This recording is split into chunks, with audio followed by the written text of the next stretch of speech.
Assalamualaikum warahmatullahi wabarakatuh. Dan salam sejahtera sidang penonton, sidang pendengar yang dirahmati oleh Allah SWT. Selamat menyambut Maulid Rasul. Semoga hidup kita sentiasa mendapat rahmat, berkat pada Allah SWT. Sempena kita menyambut Maulidur Rasul ini, marilah sama-sama kita jadikan Nabi Muhammad sallallahu alaihi wasallam sebagai panduan dan contoh kehidupan yang terbaik untuk kita semua. Semoga kita akan dapat berkat rahmat daripada Allah Subhanahu wa taala. Antaranya Rasulullah sallallahu alaihi wasallam berpesan pada kita, inna aqraban nasi bi yaumil qiyamati aktsaruhum alayya salatan. Sungguhnya orang yang paling rapat dengan aku di akhirat nanti ialah orang yang paling banyak berselawat ke atasku. Jadi sidang penonton, tuan-tuan perempuan yang dimuliakan oleh Allah SWT, marilah sama-sama kita memperbanyakkan salam dan salawat kita ke atas junjungan besar Nabi Muhammad sallallahu alaihi wasallam. Allahumma salli ala Sayyidina Muhammad wa ala ali Muhammad. Moga-moga kita akan bersama dengan Rasulullah SAW dalam syurga Allah yang mulia di akhirat nanti insya-Allah. Amin. Amin ya rabbal alamin. Tuan-tuan, perempuan yang dimuliakan oleh Allah SWT, dalam kita menyambut Maulid Rasul ini, ada dua perkataan yang biasa orang tersilap penggunaannya. Maulid ataupun maulud. Demikian juga muhrim ataupun mahram. Mungkin sebelum kita bincang lebih lanjut nanti, saya akan jelaskan dua perkataan ini. Ya. Apakah beza di antara maulid dengan maulud? Maulid ialah kelahiran Nabi. Ya. Maulid ialah kelahiran. Jadi bila kita sebutkan Maulidur Rasul, kita menyambut kelahiran Rasulullah SAW. Manakala maulud ialah bayi yang lahir. Jadi yang kita sambut ni perkataan yang betul lah, Maulidur Rasul, bukan Maulud Rasul. Yang menyambut ataupun maulud ini, yang menyambut bayi ialah mak bidan ataupun doktor, bukan kita. Orang awam menyambut Maulidur Rasul. Dan kelahiran Nabi pun sekali sahaja. Jadi sambutan bayi itu sekali saja. Namun kelahiran, sambutan Maulidur Rasul, Maulid Rasul itu perkataan yang tepat. Demikian juga muhrim dengan mahram. Ramai yang tersilap penggunaan muhrim dengan mahram ni. Hatta kadang-kala kita jumpa dalam buku-buku agama ataupun para asatizah pun tersilap penggunaannya. Muhrim adalah orang yang memakai kain ihram. Manakala mahram, orang yang haram berkahwin atau pelindung kita. Jadi, kalau kita sebutkan bagi wanita yang nak pergi haji perlu ada muhrim, itu salah. Ya, perkataan yang betul lah, bagi mereka yang nak pergi, wanita yang nak pergi haji perlu ada mahram sebagai teman. Dia adalah mahram saya, ya, bukan muhrim. Muhrim ialah mereka yang sedang memakai pakaian ihram. Sedang penonton yang dimuliakan oleh Allah SWT, dalam suasana kita menyambut Maulid Rasul dalam keadaan pandemik, di mana umat Islam ramai yang berada di rumah kerana PKP. Kalau di Malaysia ini ada di beberapa negeri yang mendapat sekatan perjalanan, pergerakan PKP, iaitu di Selangor, di Kuala Lumpur, di Labuan, di wilayah Labuan dan juga di Sabah. Adanya PKP yang menyebabkan kita tidak boleh keluar rumah. Saya akan ulas sedikit tentang perkara ini, bagaimana yang dijanjikan oleh Rasulullah sallallahu alaihi wasallam, ganjaran syahid diberikan kepada mereka yang sabar dengan ujian ini. Sidang penonton yang dimuliakan oleh Allah SWT, perkara yang pertama saya tekankan di sini ialah tentang hadis Nabi Muhammad sallallahu alaihi wasallam. Apabila satu kawasan itu dilanda oleh wabak penyakit yang berjangkit, ya, seperti ta'un dan sebagainya, apa yang perlu kita lakukan? Hadis yang diriwayatkan Imam Bukhari, di mana Rasulullah SAW menjelaskan, idza sami'tum bit-ta'un bi ardin fala tadkhuluha wa idza waqa'a bi ardin wa antum biha fala takhruju minha. Sekiranya kamu mendengar penyakit taun sedang mewabak di suatu kawasan, janganlah kamu masuk di kawasan tersebut. Dan sekiranya dia melanda di suatu kawasan dan kamu telah pun berada di kawasan tersebut, janganlah kamu keluar daripada kawasan tersebut. Inilah konsep kuarantin yang diamalkan. Bila suatu kawasan itu dilanda suatu wabak, kita halang orang luar bermasuk dan kita tidak benarkan orang yang berada di kawasan tersebut untuk keluar. Dan amalan kuarantin ini telah pun diamalkan sekarang di banyak negara di dunia. Tetapi sedarakah kita bahawa Nabi Muhammad sallallahu alaihi wasallam telah pun mengajar kita 1400 tahun yang lalu. Namun sebenarnya Maulid Rasul ini, apa yang saya nak tekankan ialah bagaimana mereka yang taat kepada hadis Nabi Muhammad sallallahu alaihi wasallam dengan melakukan kawalan pergerakan ini mendapat ganjaran syahid daripada Allah Subhanahu Wa Taala. Apakah COVID-19 ataupun penyakit-penyakit yang lain ini termasuk taun yang disebabkan oleh Nabi Muhammad sallallahu alaihi wasallam? Ramai para ulama dalam mendefinisikan penyakit ini, taun ini adalah semua jenis penyakit yang mewabak di suatu tempat dan juga boleh memberikan efek kesan pada orang ramai. Jadi untuk menghalang daripada mewabak penyakit ini, dilakukan kuarantin ataupun sekatan pergerakan, sekatan perjalanan. Apa yang unik? Semasa kita mengamalkan PKP ini, andainya kita mengamalkan PKP ini dengan niat untuk kita mentaati, mengikuti perintah Rasulullah sallallahu alaihi wasallam, bukan hanya perintah kerajaan, kita akan dapat pahala yang cukup besar, iaitu pahala syahid di jalan Allah Subhanahu. Allahu akbar.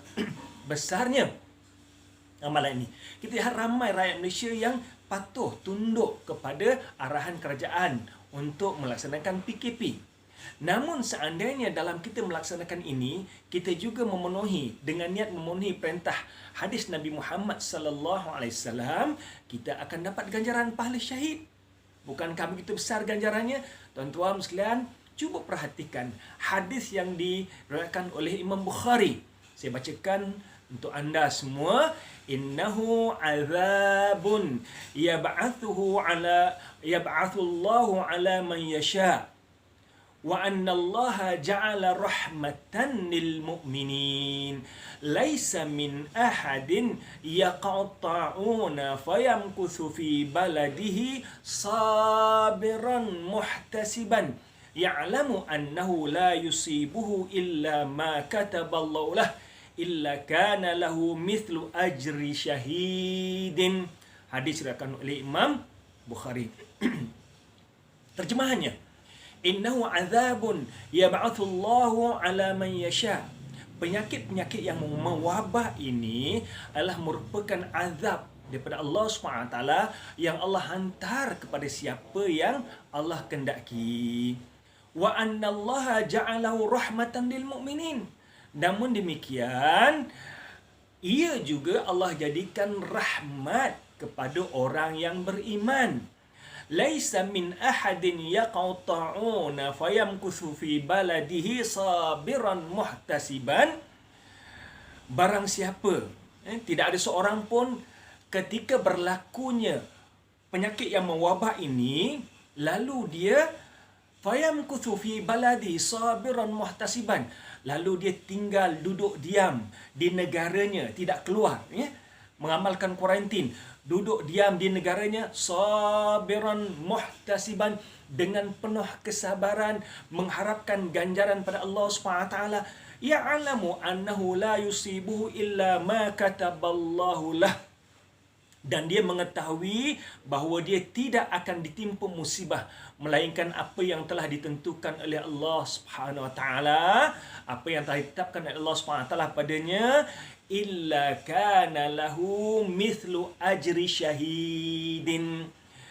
Maka sesungguhnya dia akan mendapat ganjaran pahala orang yang syahid. Tuan-tuan, puan-puan sekalian, selama ini telah berbulan-bulan kita mengamalkan PKP, kita duduk di rumah, kita berada di negara kita, kita tak keluar. Namun kalau kita hanya mengamalkan mengikut perintah kerajaan, wallahu alam sama ada kita akan dapat ganjaran syahid ataupun tidak. Namun seandainya kita tunduk dan patuh arahan ini, dan kita mengetahui itu adalah perintah Rasulullah SAW juga, yang Allah sebutkan sabiran muhtasiban, yang Rasul sebutkan sabiran muhtasiban, yang sabar terpaksa berada di negaranya, muhtasiban mengharapkan rahmat pada Allah SWT, dan dia mengetahui sekiranya balak yang menimpa itu, ujian menimpa itu adalah datang yang ditetapkan oleh Allah SWT. Kesabaran ini Allah berikan ganjaran pahala syahid. Walaupun kita tak pergi berjihad jalan Allah, kita tidak berperang di medan peperangan, ketaatan kita kepada hadis Nabi Muhammad sallallahu alaihi wasallam ini Allah ganjari dengan ganjaran pahala syahid.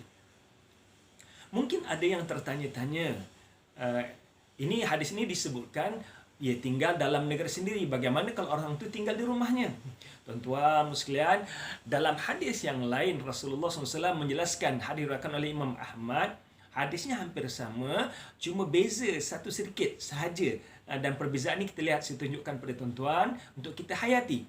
Innahu kana azaban yab'athullahu ala man yasha. Sungguhnya penyakit-penyakit yang mewabak ini Allah merupakan azab yang Allah berikan kepada siapa yang Allah kendaki.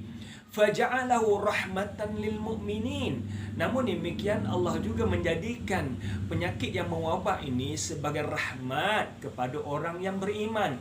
Falaisa min rajulin yaqa'u ta'unu. Tidak ada seorang pun yang berhadapan dengan musibah penyakit ta'un yang berjangkit, penyakit yang berjangkit. Fayamkuthu fi baitihi sabiran muhtasiban. Lalu dia berada di rumahnya dengan penuh kesabaran, muhtasiban, mengharapkan rahmat Allah, mengharapkan ganjaran Allah, mengharapkan keridhaan Allah SWT. Ya'lamu annahu la yusibuhu illa ma kataballahu lah. Dan dia mengetahui bahawa tidak ada yang menimpa beliau melainkan apa yang telah ditentukan oleh Allah SWT.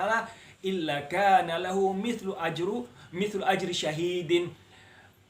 Rasulullah tekankan di sini, illa kana lahu mithlu ajri syahidin. Subhanallah. Maka sesungguhnya buat mereka yang tinggal di rumah ini, memenuhi ataupun mengikuti perintah Rasulullah SAW untuk mengawal ataupun melakukan kuarantin diri sendiri, berada di rumah, Allah janjikan ganjaran pahala syahid. Subhanallah.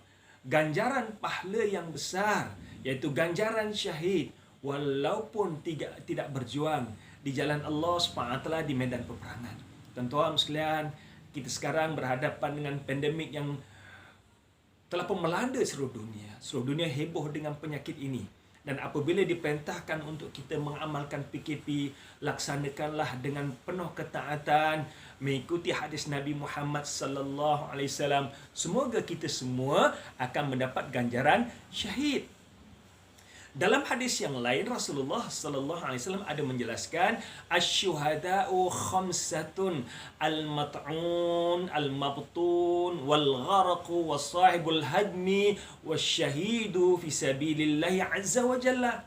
5 golongan yang dianggap syahid. 5 golongan yang diberikan ganjaran syahid.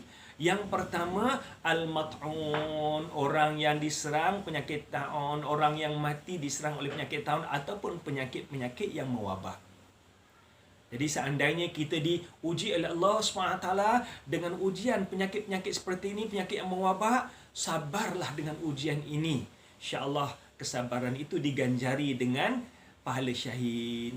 Yang kedua, al-mabtun, mereka yang mati lantaran berhadapan dengan penyakit perut, sakit usus, kanser usus, ulcer usus dan sebagainya. Penyakit-penyakit yang berkaitan dengan perut. Yang ketiga, wal gharaqu, orang yang mati lemas. Yang keempat, wasahibul hadmi, orang yang mati ditimpa oleh runtuhan. Dan yang kelima, wasyahidu fi sabilillahi azza wa jalla, golongan yang mati syahid di jalan Allah SWT. 5 golongan ini yang diberi ganjaran mati syahid oleh Rasulullah SAW. Walaupun hakikat syahid dunia akhirat hanya diberikan kepada mereka yang berjihad di jalan Allah SWT, mereka yang mati di jalan Allah SWT, namun mati pahala, ganjaran pahala syahid juga diberikan kepada mereka yang mati kerana sakit taun, mereka yang mati sakit perut, mereka yang mati kerana kelemasan, mereka yang mati ditimpa runtuhan. Walaupun pada hakikatnya mati syahid, hakikat mati syahid dunia akhirat hanyalah mereka yang berjihad jalan Allah SWT ataupun mati di jalan Allah SWT, itulah mereka yang mati syahid hakiki. Namun ganjaran mati syahid juga diberikan pada kelompok yang lain tadi.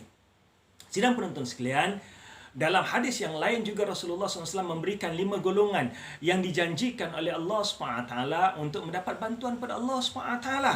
Cuma saya nak tekankan daripada 5 golongan ini adalah apa yang kita hadapi sekarang. Saya bacakan hadis ini secara umum, kemudian saya tekankan apa yang kita hadapi sekarang. Khamsun man fa'ala wahidan minhunna kana dhaminan 'ala Allah 'azza wa jalla. 5 perkara, barang siapa yang melakukan salah satu daripada 5 perkara ini mendapat jaminan rahmat pada Allah Subhanahu wa taala. Yang pertama, man 'ada maridan, orang yang menziarahi orang sakit. Oleh tuan-tuan sekalian, kita dengar sahabat-sahabat kita, saudara kita sakit, pergi ziarah. Janji Allah SWT, Allah akan merahmati hidup kita. Yang kedua, kharja ma'a janazati, orang yang keluar menghantar jenazah sampai ke kubur. Yang ketiga, kharaja ghazian fi sabilillah, orang yang keluar untuk berjihad jalan Allah SWT. Yang keempat, au dakhala ala imamin yuridu bizalika ta'zirahu au tawqirahu, orang yang menemui imam, pemimpin ataupun para ulama untuk mendapatkan kerahmatan, keredaan pada mereka, sama ada belajar pada mereka, menuntut ilmu dan sebagainya. Dan yang kelima yang saya nak tekankan di sini, au qa'ada fi baitihi fasalima wa saliman nasu minhu. Ini perkara yang kita hadapi sekarang. Yang kelima ialah mereka yang tinggal di rumah, mereka yang duduk di rumah, fasaliman nasu minhu, lalu manusia selamat daripadanya, wasalima minan nasi, dan dia juga selamat daripada orang lain yang ditimpa penyakit. Cuba perhatikan hadis ini. Hadis ini diriwayatkan oleh Imam Tabrani, di mana perkara yang kelima ditekankan oleh Rasulullah SAW, au qa'ada fi baitihi fasaliman nasu minhu, mereka yang duduk di rumah tidak keluar, lalu orang ramai selamat daripada beliau. Mungkin beliau diuji oleh Allah SWT dengan mengidap penyakit ataupun pembawa penyakit yang mewabak. Apabila dia mengamalkan kuarantin, duduk di rumah dengan cara ini, dia duduk di rumah, orang yang luar berada di luar selamat daripada wabak yang beliau bawa. Ataupun wasalima minan nasi, ataupun dengan dia duduk di rumah ini, mereka akan menyebabkan terselamat daripada wabak yang dibawa oleh orang-orang lain. Sidang penonton yang dimuliakan oleh Allah Subhanahu wa taala, sempena Maulid Rasul ini, malah sama-sama kita amalkan ajaran Nabi Muhammad sallallahu alaihi wasallam yang mulia ini. Dan dalam suasana PKP yang kita lalui sekarang ini, ingatlah ia juga bukan hanya perintah pihak berkuasa, bahkan perintah Rasulullah sallallahu alaihi wasallam, dan barang siapa yang mengamalkannya akan mendapat ganjaran pahala syahid. Moga-moga kita semua akan diganjari oleh Allah SWT dengan ganjaran pahala syahid, insya-Allah. Amin amin ya rabbal alamin. Sekian saja untuk kali ini.